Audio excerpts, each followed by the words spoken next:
Hello everyone, hope you're doing well. Today we are on the second dev server for update Ixwa Strike, and we're having a look at the F8U-2. This is a new fighter which is coming to the American line, and it's of course the Crusader 2 that we have now finally in the game. It's going to come in at the end of the naval line, I suppose, after the Cougar and the Demon. Now we have it at the end, and it's going to be rank 6, battle rating 10.0.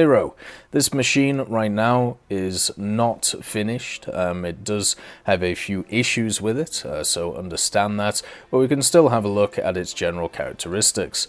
The first one is the vehicle is powered by the Allison TF41A1, which has a 4,590 kgf max thrust, and also a massive afterburner thrust of 6,330 kgf. The main part of the vehicle is made of fuel, of course, being one of these jets which eats fuel a lot. And then also the guns that you find on this are 4 20mm Browning Colt Mark 12 Mod 3s.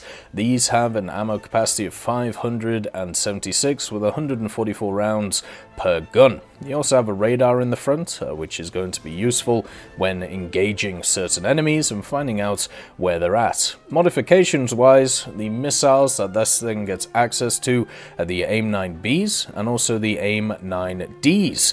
It also gets access to some rockets as well at rank 3, which would be quite nice, but unfortunately its secondary options on the dev server are not available, so we're just stuck with the 20mm. Everything else is standard when it comes to the general modifications, so nothing is different there. The other thing to mention is the little bit of armor that this machine has on it. It has a little bit of bulletproof glass for the pilot, only 25mm, so it's not really going to do anything. And this plane is big. It's one of those which is quite chunky and quite long, so therefore it's going to be quite an easy target to be able to hit in the air. It is Mach 1 capable, but right now, as I said, I don't think the FM is actually finished on it, so that is a bit of a problem with the machine. No additional skins, but the skin that it does have is incredibly nice. Now, talking about the F8U in general, what we find from this machine is a wonderful piece of history when it comes to America. The Crusader is one of those vehicles that I've been hoping to see for an incredibly long time in the game, mainly because of the fact that it is obviously a Vietnam-era vehicle. It is known as the last gunfighter, and it is something that was brought in to try and help out when the Americans weren't exactly struggling, but were in a situation where they'd overestimated a few things, mainly the actual effectiveness of certain armaments, such as the AIM-4. This came in and was able to do a great job in the area and just do some wonderful things indeed. The first thing to mention, as well, as it does have a fully fledged cockpit.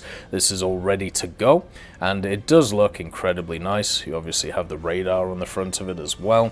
This is what the radar looks like. It's a pretty long range radar, so you'll be able to definitely spot targets from afar. Every and all of the instruments seem to work very well. There does seem to be a problem with the flaps right now. They're not working as intended, and also you have access to the air brake, which is pretty similar to a lot of other American machines that we've seen before.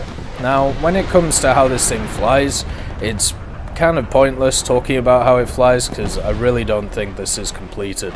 I think this is one of those machines that is going to come out on the live server. It's going to have a bunch of different changes to it, instead of being the absolute monster that it might be now with its maneuverability and its versatility.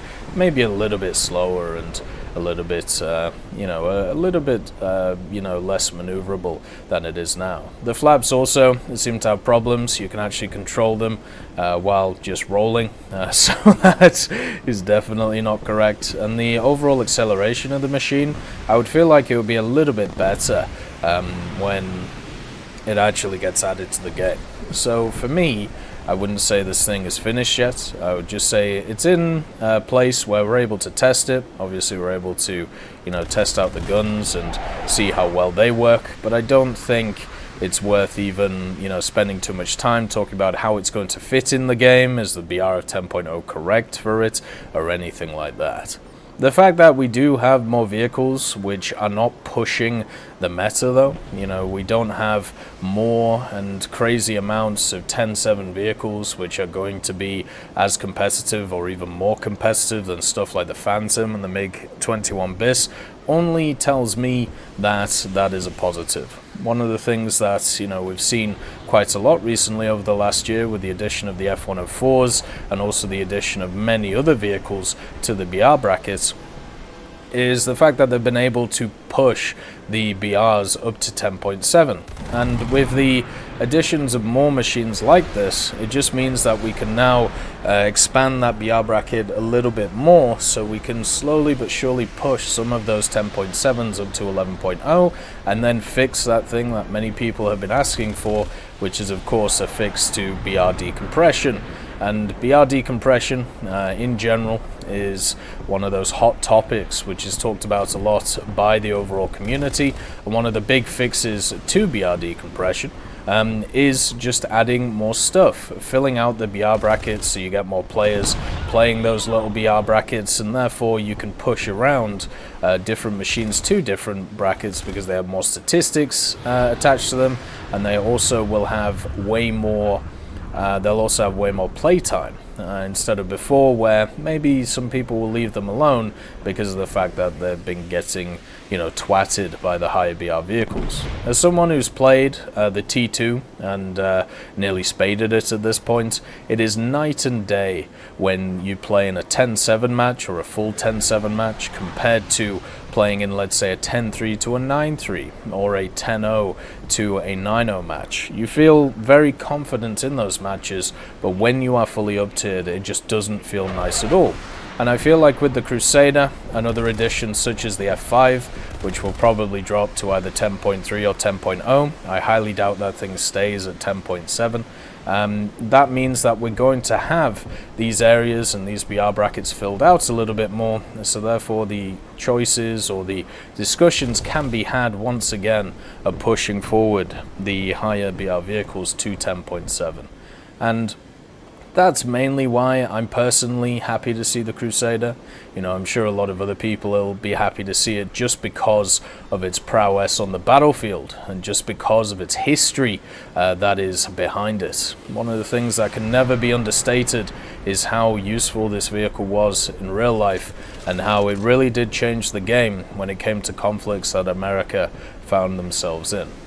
Hopefully in game it will have a similar impact, but in different ways. Hopefully it will be useful, hopefully people will play it, but being an end-of-the-line vehicle means that its modifications are going to be quite high in cost, which is never fun, especially when it comes to top-tier stuff.